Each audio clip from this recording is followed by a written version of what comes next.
Good morning class. आज हम लोग संस्कृत व्याकरण का टॉपिक संधि शुरू करने जा रहे हैं। संधि एक मोस्ट इम्पॉर्टेंट टॉपिक है हमारे संस्कृत के सिलेबस में। संधि की जो परिभाषा है वो कुछ इस प्रकार है। संधि में हम दो वर्णों का मेल करते हैं, जैसे विद्या जमा आले। तो जब हम इन दो शब्दों को आपस में जोड़ेंगे तो हम इनके वर्णों को आपस में इनकी संधि करेंगे और उसके बाद हमें हमारा आंसर मिलेगा। तो बुक में भी दे रखा है, जैसे पहले शब्द के अंतिम वर्ण और दूसरे शब्द के प्रथम वर्ण, इनके बीच में जब हम कोई परिवर्तन करते हैं उसको हम संधि कहते हैं। उदाहरण के लिए जैसे विद्या जमा आले, तो प्लस से पहले जो ये शब्द दे रखा है इसको पूर्व पद और प्लस के बाद वाले शब्द को उत्तर पद हम कहते हैं। जब हम इन दोनों की संधि करेंगे तो हमें इस चीज़ का ध्यान रखना है कि जो पूर्व पद है और जो उत्तर पद है उसको हम उच्चारण करके देखें, तभी हम वर्णों के मेल कर पाएंगे।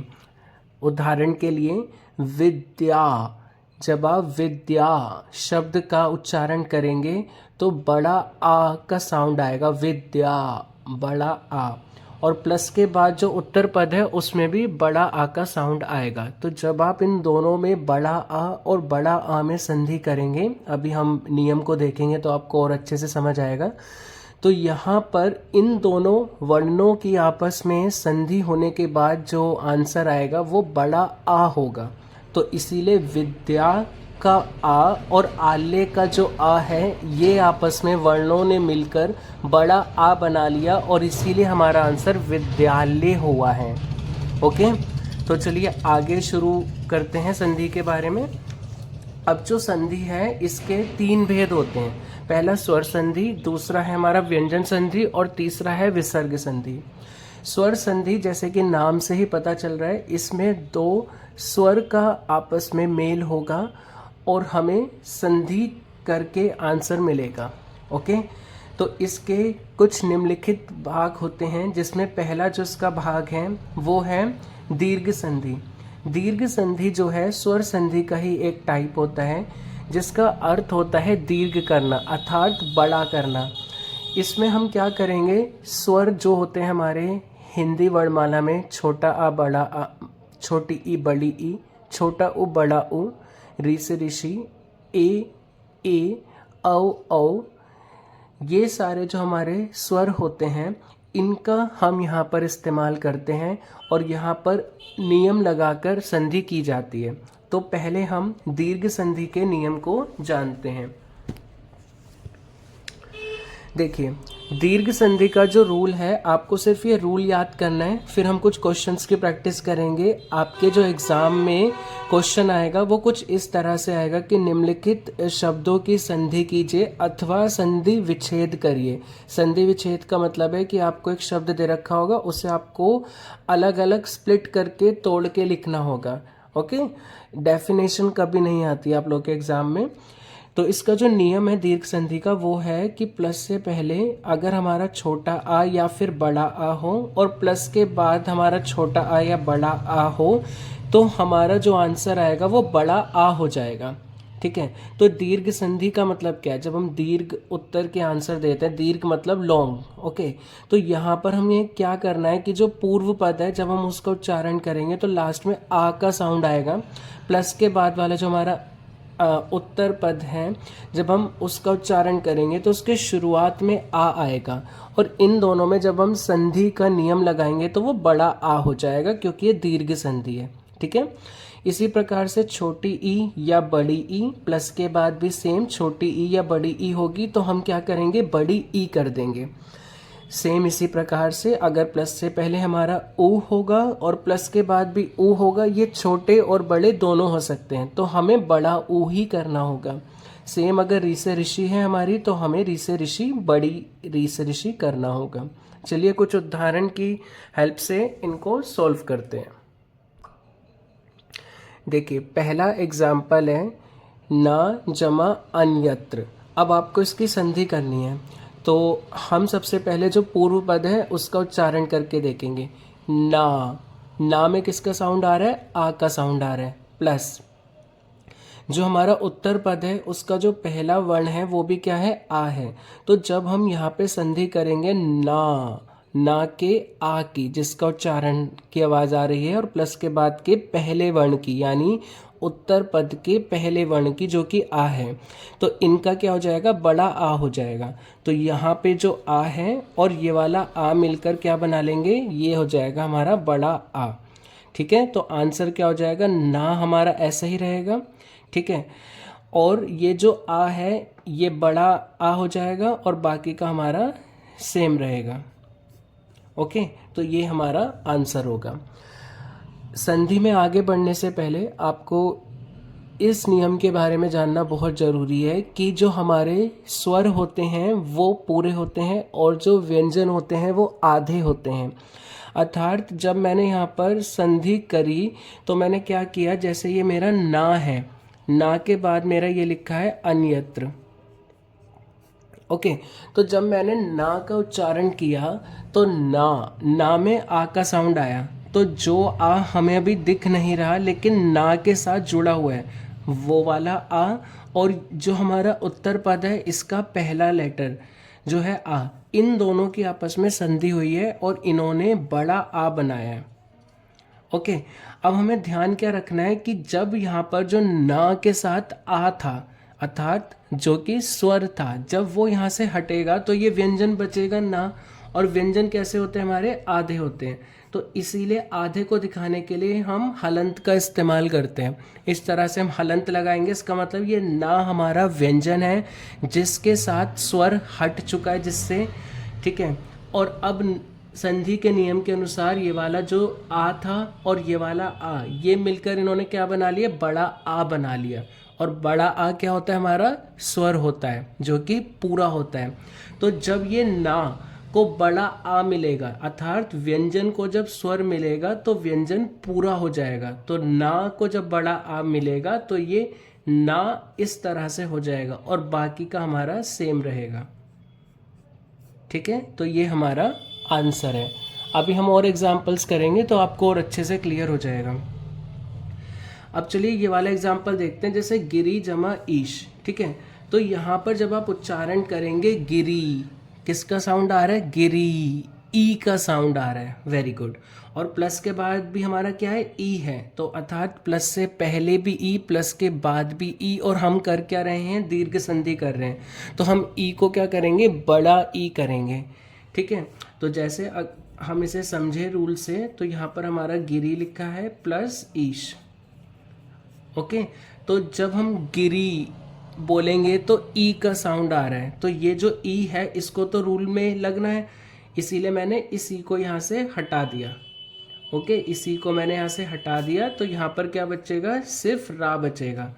और रा कैसा है? रा क्या है? हमारा व्यंजन है। तो यहाँ से ई जो कि स्वर था वो हट गया क्योंकि उसको संधि के नियमों में आना है। तो जो ये रा बचा है, रा क्या है? ये व्यंजन है ना। और व्यंजन कैसे होते हैं? आधे होते हैं, और आधे दिखाने का साइन क्या है? हलंत लगा देंगे। ठीक है, और जो हमने ई हटाया था वो इस वाली ई के साथ मिलकर क्या बना लेगा? बड़ी ई बना लेगा। ठीक है, अब जब हम इन सब को मिला के अपना आंसर लिखेंगे तो गी हमारा सेम रहेगा। रा क्या है? हमारा व्यंजन। अगर व्यंजन को स्वर मिल रहा है तो व्यंजन पूर्ण हो जाएगा, और अगर नहीं मिल रहा तो हम उसे आंसर में आधा ही लिखेंगे। तो देखिए ये व्यंजन है रा, और ये बड़ी ई क्या है? स्वर है। तो व्यंजन को स्वर मिल रहा है तो व्यंजन ये हमारा पूरा हो जाएगा। तो रा और ये बड़ी ई है तो बड़ी ई, और ये शाह हमारा एज इट इज रहेगा। और लास्ट में विसर्ग है तो आप भी आंसर में विसर्ग लगा दीजिए। तो हमारा आंसर हो गया गिरीश। ठीक है, अगला एग्जाम्पल ले लेते हैं ऊ वाला। तो भानु जमा उदय, प्लस से पहले क्या है? भानु। तो जब आप भानु शब्द बोलेंगे भानु तो ऊ का साउंड आ रहा है, और प्लस के बाद भी क्या आ रहा है? ऊ आ रहा है। तो जब हम ऊ और ऊ की संधि करेंगे तो वो बड़ा ऊ हो जाएगा। इसी प्रकार से यहाँ पर जब हम रूल लगाएंगे तो ये वाला ऊ और ये वाला ऊ, ये दोनों आपस में नियम लगाएंगे ये वाला, और क्या बनाएंगे? बड़ा ऊ। और जब पूर्व पद से ये ऊ हटेगा यहाँ से तो ना बचेगा केवल, और ना क्या है, व्यंजन है, और व्यंजन क्या होते हैं, आधे हो जाते हैं जब स्वर उनसे अलग हटा दिए जाते हैं। तो ये कुछ इस तरह से हो जाएगा, भान लिखा जाएगा क्योंकि ऊ हट जाएगा तो ना हमारा आधा हो जाएगा, और ये वाला ऊ और ये वाला ऊ मिलके क्या बना लेंगे, बड़ा ऊ बना लेंगे, और बाकी का सेम। जब हम इन्हें जोड़ के लिखेंगे तो ये व्यंजन को स्वर मिल गया है तो ये पूरा हो जाएगा भा नु, ओके, और बाकी का सेम। तो ये आंसर हो गया भानुदे, ओके। अब इसमें देखें अगर हम मातृ जमा ऋणम, तो मातृ शब्द का जब आप उच्चारण करेंगे मातृ, तो री का साउंड आ रहा है, री से ऋषि, और प्लस के बाद भी हमारा री है, तो री जमा री क्या हो जाएगा, बड़ा री हो जाएगा, ठीक है। तो जब हम आंसर लिखेंगे तो ये वाला री और ये वाला री मिलके क्या बना लेंगे, बड़ा री बना लेंगे, और आंसर हमारा कुछ इस तरह से होगा मात। ये जब री हटेगा जो कि स्वर है तो केवल ता बचेगा, और ता क्या है, हमारा व्यंजन है, तो स्वर हट गया, क्या बचा, केवल व्यंजन बचा है ता, ठीक है। और व्यंजन कैसे होते हैं, आधे होते हैं। अब संधि के नियम के अनुसार ये वाला री और ये वाला री क्या बना लेंगे, बड़ा री बना लेंगे, ठीक है, और लम एज इट इज। अब जब हम इनको मिला के लिखेंगे तो देखिए ये जो है माँ सेम रहेगा, व्यंजन को स्वर मिल गया है, ठीक है, तो ये हो जाएगा ता, और ये जो री है री इसके नीचे आ जाएगा, और णम, ओके, तो ये बन गया मातृणम, ठीक है। आई होप आप सबको दीर्घ संधि समझ आई होगी। चलिए अब स्वर संधि का दूसरा पार्ट के बारे में जानते हैं जो कि है गुण संधि। गुण संधि का नियम याद करने के लिए आपको मैं एक शॉर्टकट बताना चाहूँगा। देखिए गुण मतलब होता है कैरेक्टर इंग्लिश में, ठीक है। तो हम किसी का गुण कैसे डिसाइड करते हैं, फॉर एग्जाम्पल अगर हमारे घर पे कोई गेस्ट आता है तो हम कैसे बोलते हैं कि ये जो है ये गुणवान है, ठीक है। यानी गेस्ट हमें कमेंट करते हैं ना कि ये बच्चा गुणवान है, कैसे करते हैं कि जब हम उनका स्वागत करते हैं, जैसे आइए उन्हें बुला के लेकर आते हैं, फिर बैठिए, आओ ओ, आरियर, ठीक है, ये लीजिए नाश्ता, कुछ इस तरह से। तो यहाँ पर जो आपको याद रखना है वो सेम इसी तरह से याद रखना है कि गुण संधि में हम आ ई ए करते हैं, यानी आ को ई के साथ मिलाते हैं तो ए बनता है, आ को ऊ के साथ मिलाते हैं तो औ बनता है, आ को री के साथ मिलाते हैं तो अर बनता है, और आ को री के साथ मिलाते हैं तो अल बनता है। तो आ ई ए, आ ऊ ओ, आ री अर, आ ली ल अल, ओके। चलिए एग्जाम्पल से देखते हैं तो ज़्यादा समझ आएगा। इसे अब हम रीड करते हैं नग, ठीक है, नग, गा, गा में किसका साउंड आ रहा है, आ का साउंड आ रहा है, यानी यहाँ पर क्या हमारा आ है जिसका केवल साउंड आ रहा है, और प्लस के बाद क्या हमारा बच्चों, ई है, ठीक है। तो देखिए प्लस से पहले आ है और प्लस के बाद क्या है, ई है, ये दोनों ही स्वर हैं क्योंकि हम क्या पढ़ रहे हैं, स्वर संधि पढ़ रहे हैं, ठीक है। तो यहाँ पर जब हम गुण संधि करेंगे तो देखिए नग में आ और इसका ई, आ और ई मिलके क्या बना लेंगे, ए बना लेंगे इस नियम के अनुसार, ठीक है। तो मैंने भी आपको बताया कि ये जो नग में आ था जब ये हटेगा, क्यों हटेगा, क्योंकि हम क्या कर रहे हैं, संधि कर रहे हैं, वर्णों का मेल कर रहे हैं। तो जब ये आ यहाँ से हटेगा तो केवल क्या बचेगा, गा बचेगा, और गा क्या होता है हमारा, व्यंजन होता है, और व्यंजन कैसे हो जाते हैं, जब स्वर हट जाता है तो आधे हो जाते हैं।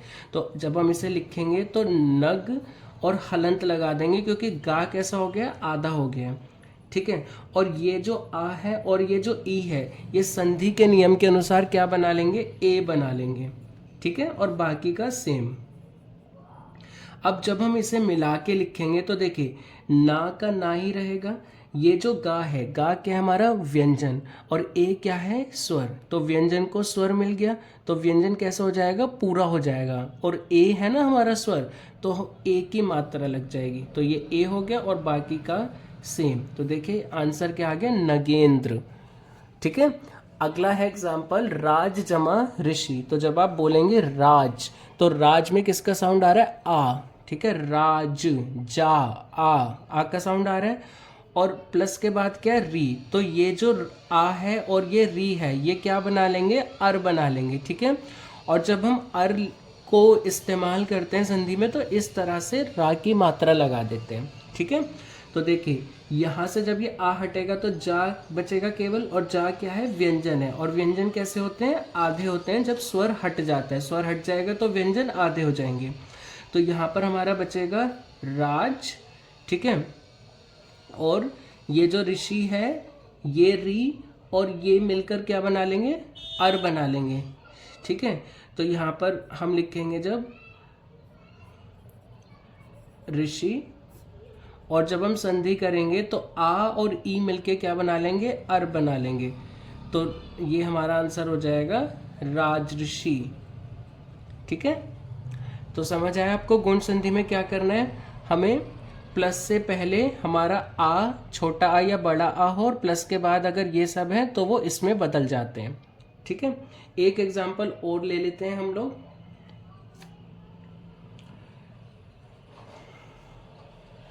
अगला एग्जाम्पल है हमारा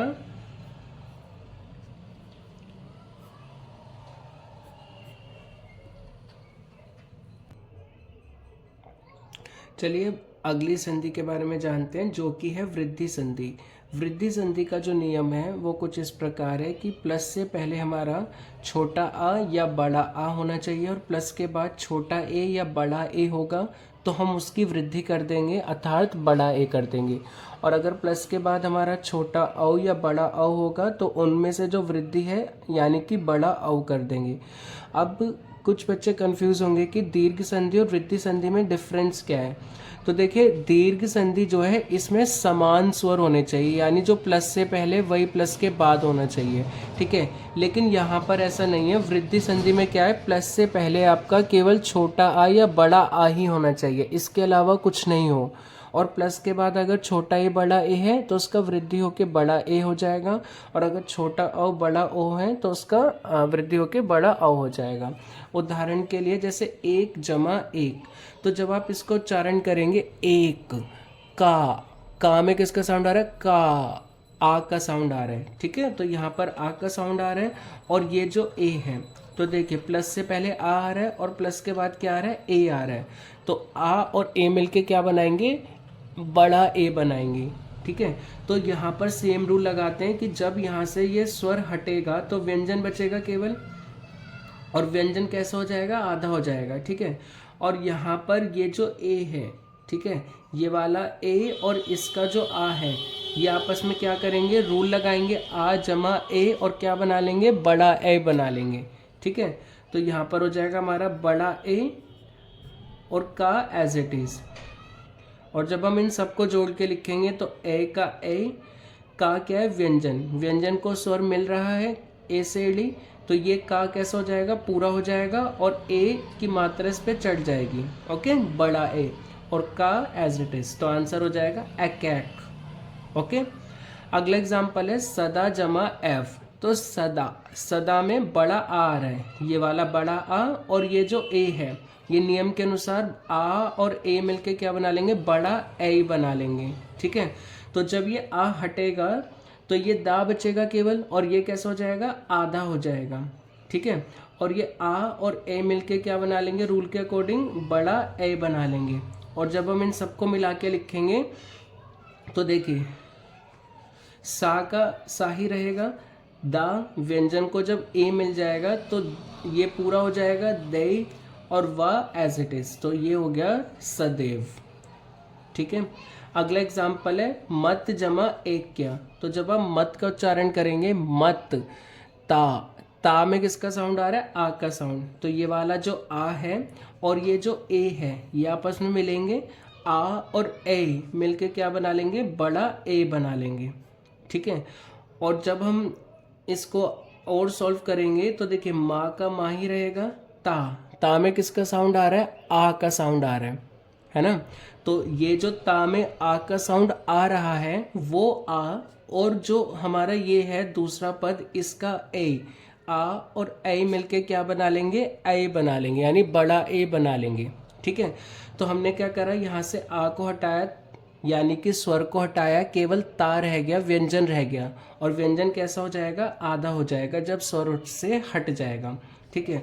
और रूल के हिसाब से ये वाला आ और ये जो ए है ये मिलके क्या बना लेंगे, बड़ा ए बना लेंगे, और बाकी का हम सेम लिखेंगे। अब जब हम इन सब को मिला के लिखेंगे तो देखिए माँ का माँ ही रहेगा, ता क्या है व्यंजन, व्यंजन को स्वर मिल गया ए, तो ता कैसा हो जाएगा, पूरा हो जाएगा, ठीक है। और ए स्वर मिला था ना तो बड़ा मतलब ए की हमने मात्रा लगा दी, और कए एज इट इज, तो हमारा आंसर क्या हो गया, मतेक। ओके।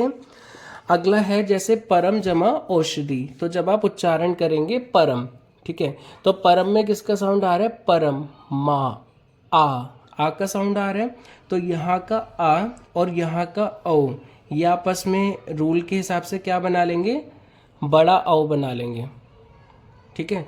तो ये हो जाएगा हमारा बड़ा औ।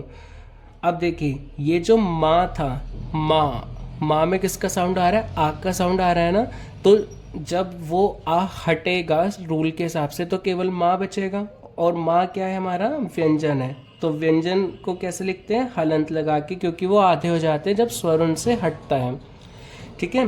तो ये वाला आ और ये औ मिलके क्या बना लेंगे, बड़ा औ बना लेंगे, और बाकी का हमारा सेम रहेगा। अब जब हम इन सबको मिला के लिखेंगे तो पर, ठीक है, माँ क्या है व्यंजन, व्यंजन को क्या मिल गया, बड़ा औ, स्वर मिल गया तो ये मौ हो जाएगा, ठीक है, और बाकी का शुद्धि एज इट इज, तो ये हो गया परमौषधि, ठीक है। अगली संधि है हमारी यण संधि। तो यण संधि का रूल सिंपल है, इसमें हमें ई को या में बदलना है, ऊ को वा में बदलना है, री को रा में बदलना है, और री को ला में बदलना है, ठीक है। और एक चीज आपको और याद रखनी है, इसका पहला एग्जाम्पल है यदि जमा अपि, ठीक है। तो देखिए यदि में किसका साउंड आ रहा है, ई का साउंड आ रहा है, तो प्लस से पहले हमारा ई है और प्लस के बाद क्या आना चाहिए, छोटा आ, या फिर कोई सा भी हमारा स्वर आ सकता है। लेकिन यहाँ पे जो यण संधि के रूल लगते हैं वो प्लस से पहले वाले वर्ण को देख के लगते हैं। तो प्लस से पहले यदि ई आ रहा है तो ई किस में बदलेगा, या में बदलेगा। अब हम यहाँ क्या करेंगे, देखिए जब ये ई यहाँ से हटेगा तो यहाँ पर क्या बचेगा, एक तो या बचेगा और एक ये दा बचेगा। तो ई जो कि स्वर है जब ये हट जाएगा तो दा क्या है, व्यंजन बचेगा, और व्यंजन कैसे हो जाते हैं जब स्वर हटता है, आधा हो जाएगा, ठीक है, इतना समझ आया। इसके बाद ये जो ई था जो हमने हटाया था, यण संधि के नियम के हिसाब से इसको या में बदलना है, तो हमने या लिख दिया और बाकी का हम एज इट इज लिख देते हैं, ठीक है। अब हमें इन सबको मिला के लिखना है, लेकिन यहाँ पर एक अपवाद है, इसको आपको याद रखना है। मैं यहाँ लिख देता हूँ दा जमा या, ठीक है, ये धा का वर्ण विच्छेद होता है, ठीक है। तो यहाँ पर जब हम सॉल्व करेंगे या एज इट इज रहेगा, दा और या मिलके क्या बना लेंगे, धा बना लेंगे, ठीक है। और धा क्या है, ये भी व्यंजन है यानी कि आधा है। इस व्यंजन को जब छोटा आ स्वर मिल जाएगा तो धा पूरा हो जाएगा और बाकी का एज इट इज, तो ये हो गया यद्यपि, ठीक है। ये वाला एग्जाम्पल एक बार समझ लेते हैं। इति जमा आदि, तो इति में जब आप ई को हटाएंगे, ठीक है, तो क्या बचेगा, ई बचेगा, ता बचेगा, और ता क्या है, व्यंजन है, स्वर हट गया ई, तो व्यंजन हमारे आधे हो गए। और ई किस में बदलेगा, या में बदलेगा, या भी व्यंजन है, बाकी का हम एज इट इज लिख देते हैं आदि, ठीक है। अब इनको मिला के लिखते हैं, तो ये क्या हो जाएगा, देखिए ई, तो ई रहेगा, ता क्या है, व्यंजन, ता के बाद क्या है, दूसरा व्यंजन है, तो इस वाले ता को जो कि व्यंजन है इसको स्वर तो मिला नहीं, तो ये ता हमारा आधा ही रहेगा। और ये जो या है, या क्या है, हमारा व्यंजन है, इसको स्वर मिल गया है, तो ये या हमारा कैसा हो जाएगा, पूरा हो जाएगा। और क्योंकि स्वर से बड़ा आ मिला है तो या हम बड़ा आ वाला लिखेंगे, ठीक है, और दी एज इट इज, तो ये बन गया इत्यादि, ठीक है। अगला एग्जाम्पल अनु जमा एषण, जब आप अनु शब्द का उच्चारण करेंगे तो अनु ऊ का साउंड आएगा, ठीक है, तो ये वाला ऊ रूल के हिसाब से वा में चेंज होगा, ठीक है।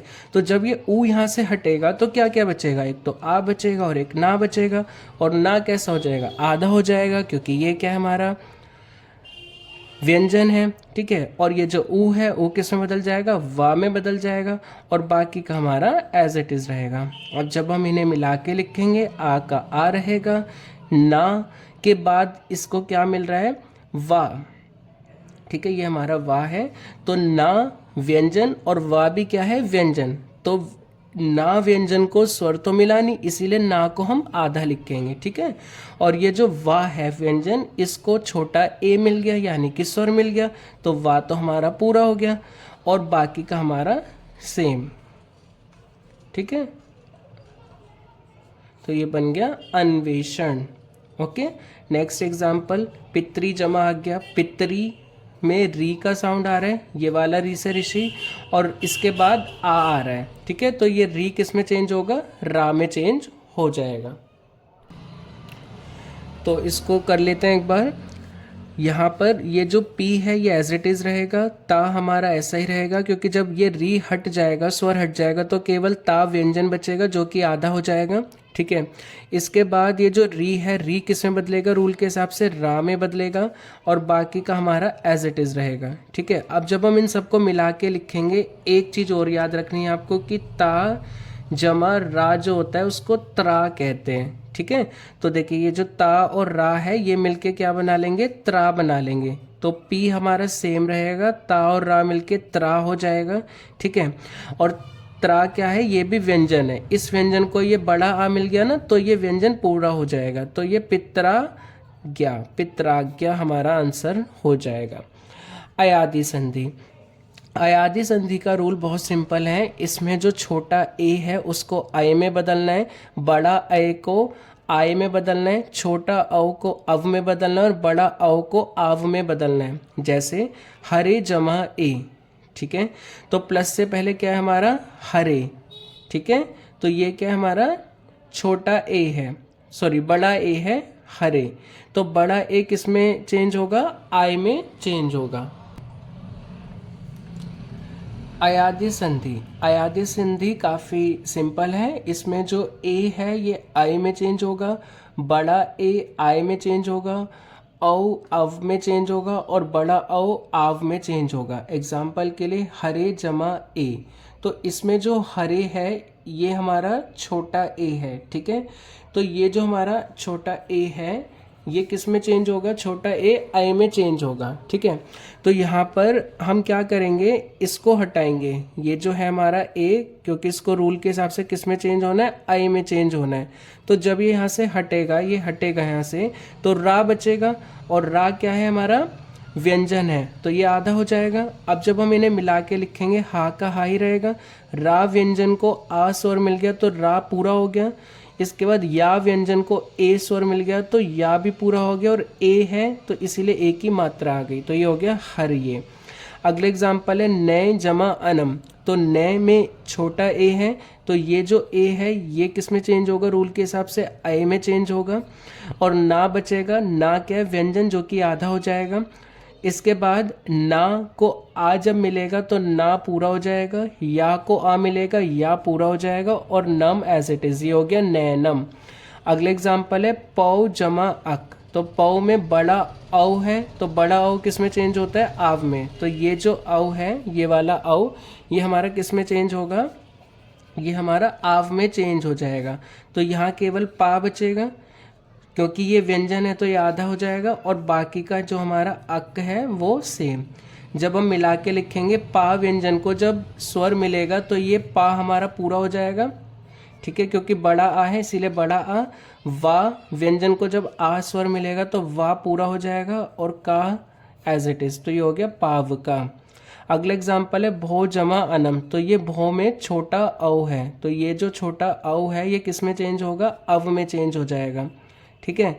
तो यहाँ पे ये जो भा है, केवल यहाँ भा बचेगा, और भा कैसा है, व्यंजन है तो आधा होगा। तो ये जो भा है ये आ के साथ मिलेगा तो भा पूरा हो जाएगा, ठीक है। वा को आ मिलेगा तो वा पूरा हो जाएगा, और नम एज इट इज, तो ये हो जाएगा भव्यनम, ठीक है। अगली संधि है पूर्व रूप संधि। इसका रूल होता है प्लस से पहले हमारा छोटा ए या फिर औ होना चाहिए, और प्लस के बाद छोटे आ से अनार होना चाहिए केवल। तो ये जो छोटा आ है ये किस में चेंज हो जाता है, डमरू जैसे साइन में चेंज हो जाता है, जिसका उच्चारण होता है अवग्रह, ठीक है। जैसे प्लस से पहले ग्रामे, ए लिखा है ना, प्लस से पहले ग्रामे, ग्रामे का ए, और प्लस के बाद छोटा आ। तो जब हम यहाँ पूर्व रूप संधि करेंगे तो ग्रामे एज इट इज लिखना है, ये जो छोटा आ है इसकी जगह ये लिख देना है हमें अवग्रह का साइन, और ये पी, और जब पढ़ा जाएगा तो ग्रामे अपी, ठीक है। जैसे रामो जमा अत्र, तो प्लस से पहले क्या रामो, ओ है ना, और प्लस के बाद क्या छोटा आ। तो जब हम संधि करेंगे यहाँ पर पूर्व रूप संधि, रामो एज इट इज लिखेंगे, छोटा आ अवग्रह में चेंज हो जाएगा और त्रा, तो ये हो गया रामोत्र। विष्णु जमा अव, प्लस से पहले औ है और प्लस के बाद छोटा आ है, ठीक है। तो जब संधि करेंगे यहाँ पर तो विष्णु एज इट इज रहेगा और छोटा आ अवग्रह में चेंज हो जाएगा और वाह, तो ये हो गया विष्णु अव। ओके, लास्ट है स्वर संधि का पार्ट, पर रूप संधि। प्लस से पहले छोटा आ या बड़ा आ, प्लस के बाद छोटा ए या बड़ा औ, तो जो हमारा छोटा आ है वो आई में चेंज हो जाएगा, और जो ये है अगर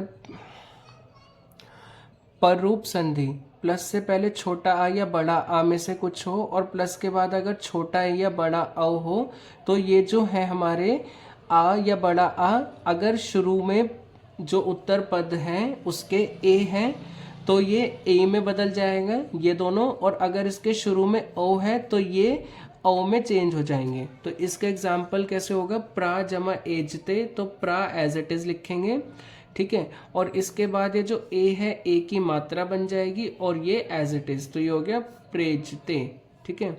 इस वाले एग्जाम्पल में उप एज इट इज लिखेंगे, ठीक है, और जो है ये मात्रा बन जाएगी और बाकी का एज इट इज, तो ये हो गया उपोषिति, ठीक है। उप जमा औषधि इज उपोषिति। तो ये हमारी स्वर संधि कंप्लीट होती है। अब हम अगली संधि की ओर बढ़ते हैं।